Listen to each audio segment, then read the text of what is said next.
Hello everyone. I didn't want to debate technical terms of whether we are in a recession or not. If we are using established definitions, like 2 consecutive quarters negative GDP growth and yield curve inversion, then we are already in one. The real question is, can we benefit from recession? And more specifically, is it a good time to add to your silver stack or to start a new one? We will talk a bit about the prices of silver during and after recessions, and then we will talk about stacking collectible silver coins. I just had a new silver delivery and I hope I will have something interesting to show you. Let's talk. It looks like gold and silver prices stabilized for the moment, but we can step further and take a quick look at a historic chart showing what happened to silver during the last 3 recessions. It is not a guarantee of the future performance, but we can make few very fair assumptions based on the history. As we can see, silver behaved very consistently during last 20 years. It dipped during the initial stages of the recession and formed a multi-year bottom for an extended rally afterwards. It makes sense. Silver has a large industrial component in its price, so if economy slows, so is demand for silver. And as economy slows, governments try to stimulate economy, which pushes inflation up along with newly created demand and production, so prices of silver rise during the latter part of a recession. This time silver might behave a bit different. As you probably know, Congress currently pushing another massive spending bill that will allocate resources to green tech. That can potentially soften the customary recession drop in silver and put a bottom in silver sooner. But in any case, if history is any guide, we will see a dip in silver as recession starts in earnest, then it will bottom someplace mid-recession, and then it would form a first leg for a following bull run. I am not a financial advisor, just take a look at the chart and draw your own conclusions. Personally, I am doubling my purchases of silver under $20 per ounce. It might go down more, but I'll just buy more. If silver price drops dramatically, it will be really hard to buy anything. Producers will simply hoard the silver and you would have to wait for months for your orders.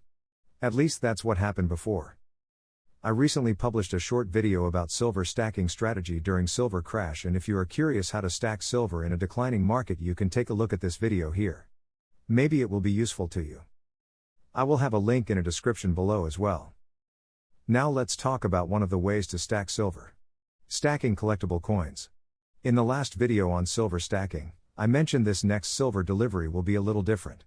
This time I wanted to add some coins that have a modest collectible value and not just a plain bullion. I am curious, what do you think about this whole idea? I will put up a poll in the community tab, so let me know what you think about stacking collectible coins that we will be talking about in this video. My standard silver purchase usually comprised of 10 or 20 coins minted in the current year. These coins are usually clean and well preserved. Current year is almost always priced lower than similar coins minted in the prior year, so it's a good stacking option. This time, instead of my regular 2022 Britannias, I ordered random year BU coins.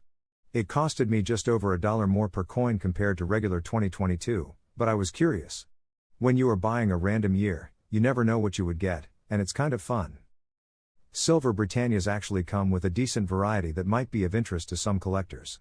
Besides various designs over the years and various mintages, Royal Mint issues some special editions with privy marks from time to time. Also, they mint-proof Britannias, but those are selling for over $200 a coin, so I do not consider them as a value. If they come down to say double the spot, or if I see them sold at a reasonable price, I might consider, but it's unlikely. Usually, there are very few proofs on the market at any given time, so anything remotely reasonably priced will get snatched. I am almost done with my mini monster box. If you are new to this channel, you can see all my previous videos on stacking silver Britannia's mini monster box in silver stacking playlist.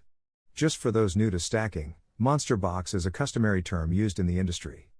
It's a stack of 500 coin or rounds placed into a special box that hold this particular amount. Usually, you can buy an empty monster box and tubes to store your bullion at any precious coin dealer. Since the premiums on silver are kind of high at the moment, I decided to go with just a 100 coin box, also known as mini monster box. I don't know where this term came from, it's just what people in this industry use. So we have 2 full tubes, 20 coins each, and one almost full, with 17 in it. I have some Britannias set aside and not in the tubes. It's mostly because some of them are in slabs after being certified by a grading agency, and some just represent years other than 2022. You can call them collectible variant. About those certified coins in the slabs, just full disclosure. I didn't pay for grading, I actually got them at a regular price of silver Britannia at a local coin shop. Owner didn't care about grading, so he just sold them to me as a regular bullion coin. I really don't see a need to pay 50 to $100 per coin to certify it while you can only sell it just over spot. Just doesn't make sense to me. But if someone paid for it, I would take it. This one is actually what's called error coin. Royal Mint used a wrong blank to mint this coin, so it has an extra collectible value due to its rarity. Errors are hard to find. People collect these unique coins and pay extra for them.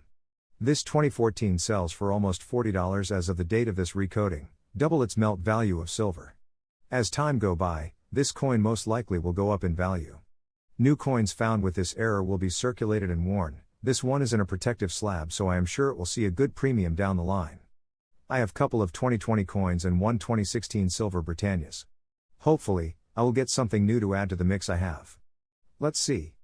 Why do I want to have variety? I think the main answer is because I like to see the progression of the design from the time this series started up until today. I would say, Britannias are my favorite bullion coins. They just look great and take advantage of everything silver has to offer as a metal. Well, some design kind of puzzles me, like this 2001 version, but in 90% of cases, designs were excellent in my opinion. Another reason stacking collectible coins makes sense is that most of us are planning to hold these coins long term. If you are planning to leave the stash to your kids and maybe even grandkids, chances are, these coins will have some antique aspect to them by the time they decide to sell or use them. You just never know, but it's safe to say that a popular coin in a great condition will fetch more money 50 years from now than just the value of the metal. I think we can take it a step further, try to assemble a collection, specifically a calendar year progression. This is an easy way to turn your regular bullion into collectible items. A collection of all coins from 1997 until present will sell for a premium to a right buyer, especially collection in an excellent condition. If you buy your coins each year, you most likely only pay spot plus a small premium. But take a look at some of the prices on older Britannias. Some years sell for $100, some for $200 or more, depending on number of circumstances. If you manage a full progression dating back to the inception of the series, instead of just melt value, you will have maybe a 10, 20, 50 or more times that. You have to do some research and know what to buy. But if you put an effort to form a clear idea about what to buy and for how much, you will multiply the value of your stack. The key here is the price you pay. If you are buying a mass-produced proof coin for $300, it will take you a very long time to get your money back, not to mention to make some profits on that coin.